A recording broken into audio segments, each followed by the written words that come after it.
Bu işləri görəndə insan bir daha anlayırsan ki, nə yaxşı ki, inklüzivliyi olan şəxslər cəmiyyətdən kənarda qalmır. Müəyyən yarmarkalar olsun və yaxud da ki, müxtəlif vasitələrlə onları hər zaman cəmiyyətin içərisinə cəlb edirlər və cəmiyyətin bir parçası olduğunu hər zaman onlara hiss etdirirlər. Orxan Əliyevin, əməkdaşımız Orxanın çox gözəl bir süjeti var. Gəlin onu izləyək, sonra qaydırıq.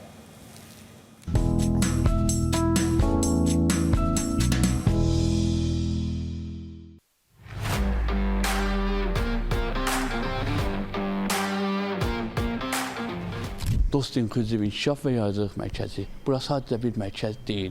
Cəmiyyətin ayrılmaz bir hissəsi sayılan, əlilliyi olan şəxslərin özlərini dəyərli, rahat və sərbəst hiss edə bildiyi bir məkandır. Burada hər kəsin bacarığı ön plandadır. Fərqlilik isə sadəcə güc və ilham mənbəyidir.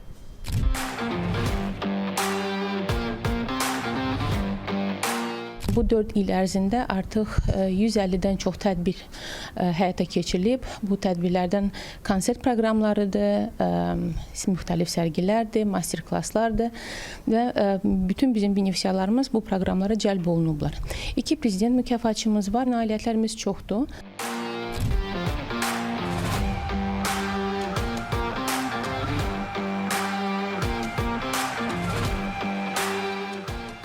Benefisiarlarımız həm ölkə daxili, həm də beynəlxalq platformalarda, sərgilərdə də iştirak edirlər. Bu yaxınlarda Yaponiyadə keçirilən beynəlxalq sərgidə mərkəzin nümayəndə heyəti orada iştirak etmişdi. Hər kəs üçün harmoniya belə bir konsert proqramını biz orada təmsil olunmuşduq və ilk olaraq, yəni bizim benefisiarlarımız həmçinin də mərkəzin təlimçiləri ilə birgə gözəl bir zəngin konsert proqramı hazırlanmışdı və bununla da yanaşı biz orada Azərbaycanın pavilyonunda biz dulusçuluq üzrə master-klass keçirdik.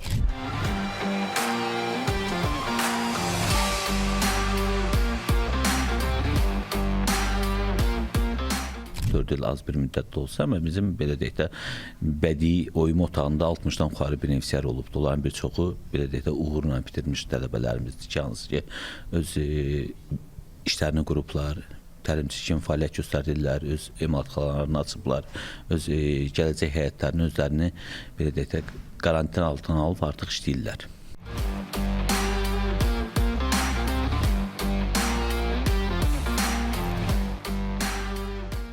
Dost İnklüzivdə rəsm dəməyinə gəlirəm. Maraqlı da işlərimiz gedir. Hal-hazırda da Zəfər gününə aid əsər işləyirik. Əvvəlcə eskizlər çəkirik, hazırlayırıq. Daha sonra bəyənilən eskiz üzərində artıq kətana işləyirik.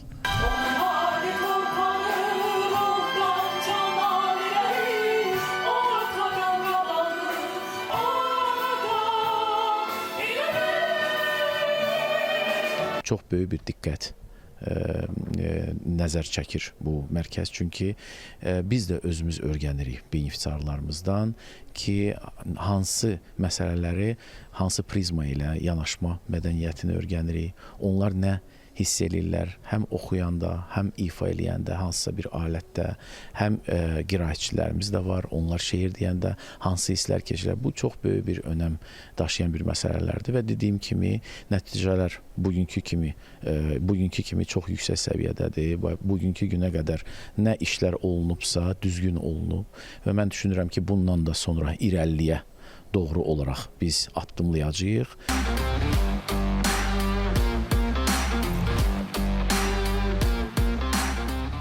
Biz regionlarda ümumiyyətlə mərkəzdə, paytaxtda olan mərkəzdə fəaliyyət istiqamətləri, həmçinin bizim filiallarda da eyni təlimləri biz keçirdirik və çalışırıq ki, həssas kateqoriyadan insanlara biz verdiyimiz təlimlər və göstərilən sosial xidmətlər həmçinin də əlçatan olsun, bizim regionlarda da əlçatan olsun.